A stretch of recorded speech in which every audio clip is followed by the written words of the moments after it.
Good day everyone and welcome back to SCP Illustrated, entry log 82. Today we're going to be looking at the revised version of the SCP-173 file. Again, this is not the official version, this is the revised version. It was written some time ago, but it wasn't actually published as the proper one. However, it's got a really interesting little story to it, so I thought I'd bring it to you. So, this is SCP-173, also known as the Sculpture.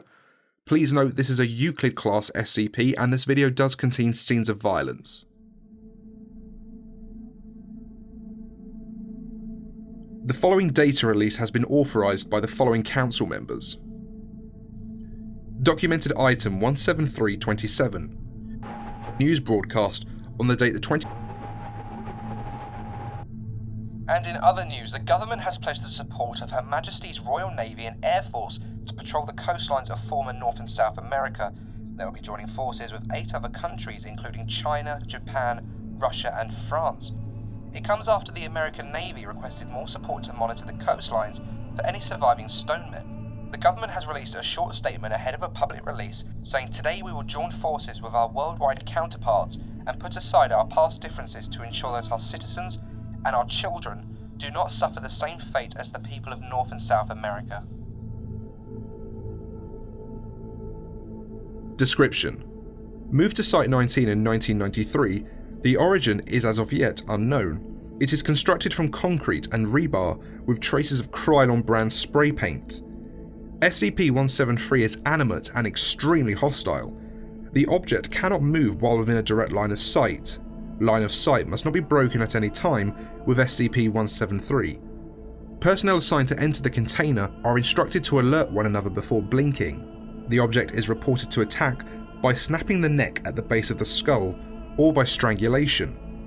In the event of an attack, personnel are to observe Class 4 hazardous object containment procedures. Personnel report sounds of scraping stone originating from within the container when no one is present inside. This is considered normal, and any change in this behaviour should be reported to the acting HMCL supervisor on duty. The reddish-brown substance on the floor is a combination of feces and blood. Origin of these materials is unknown. The enclosure must be cleaned on a bi-weekly basis. Special Containment Procedures. Item SCP-173 is to be kept in a locked container at all times. When personnel must enter SCP-173's container, no fewer than 3 may enter at any time, and the door is to be relocked behind them.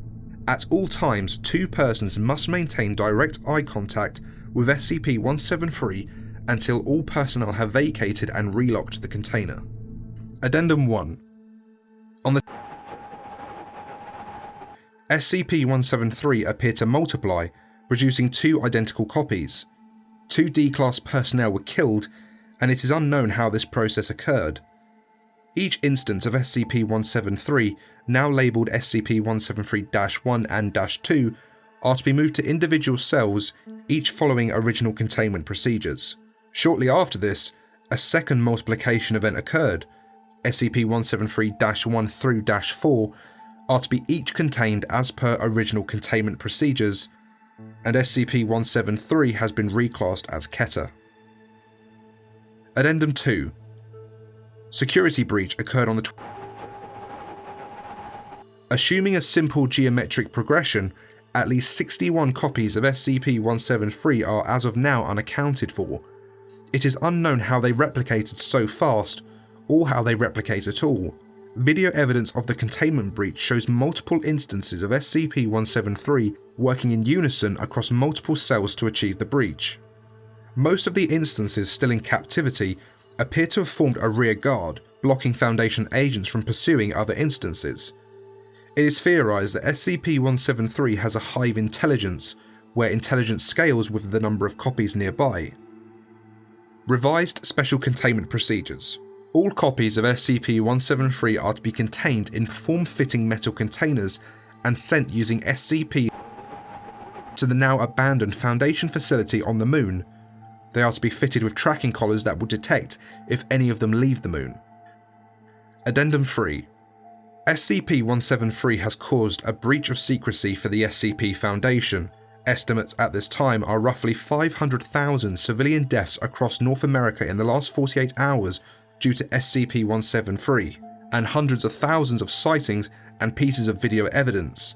Major television news programs have obtained video of SCP-173 and are providing instructions for avoiding instant death.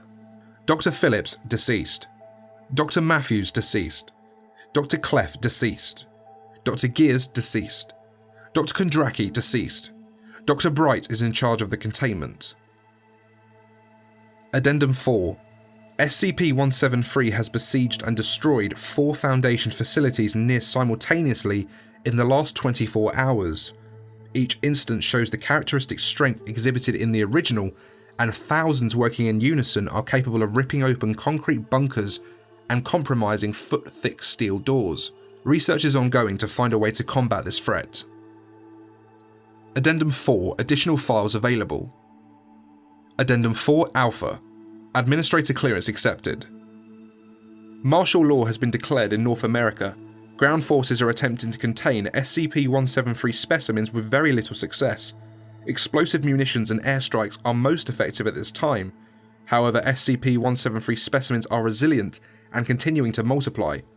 Gunships are currently destroying entire towns and cities in an attempt to slow down the SCP-173 advance. Addendum 4 Bravo. Administrator clearance accepted. Ground forces have been rendered completely ineffective at this time. SCP-173 specimens are working in large groups to overrun fortified positions. SCP-173 specimens will now group together to pull armoured vehicles apart and will use sewer systems and underground train lines to avoid bomb runs. Furthermore, SCP-173 sightings have been confirmed in South America. Civilian evacuations are being impeded by SCP-173 specimens. Addendum 4 Charlie.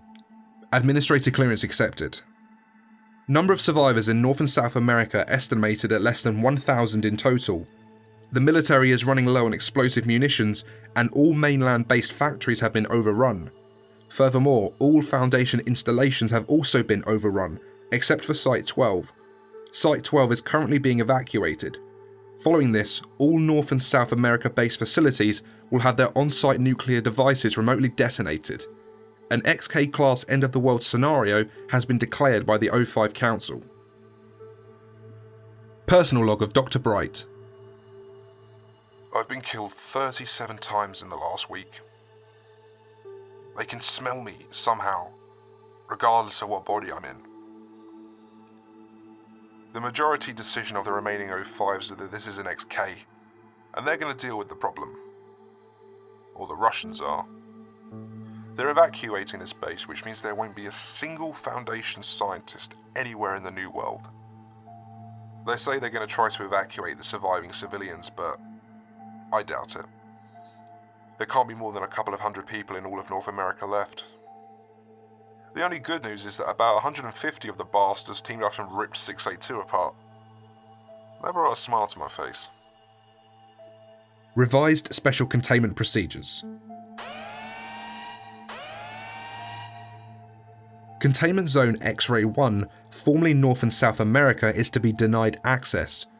Following saturation nuclear bombing on the number of SCP-173 instances has been reduced.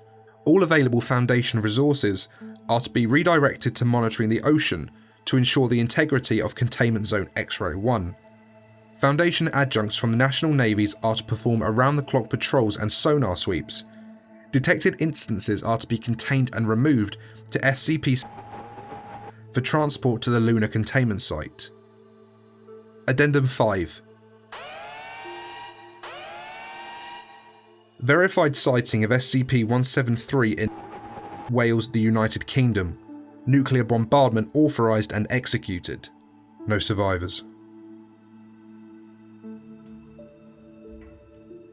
And that concludes the revised entry of SCP-173. I hope you've enjoyed it. Be sure to like and subscribe if you did. Next time I'm going to be doing a remastered version of SCP-173 versus SCP-682 with a few little extra parts to spice it up just a little bit. Be sure to follow all the social media outlets for video updates, and if you can't wait that long, consider joining the Patreon. You get early video access, exclusive sketches and videos, you get to see all the sketches early, you'll get your name in all the videos, you can collaborate with me with some audio and so much more. Go check it out. And thank you to Sam B, JT Walker, Cherryberry, Rick Trexon, Jet E-Boy, SCP-106A, Maury Pasta Pizza, Peter Dack, Dr. Beans, Christopher, Curver, Sugar Free Shane, Generals Alert, Adrifigens, and Ravenclaw Angel. And big thanks to Crystal, Mr. Fishy, and Montgomery. Thank you all so much for watching, and I will see you all soon. Take care.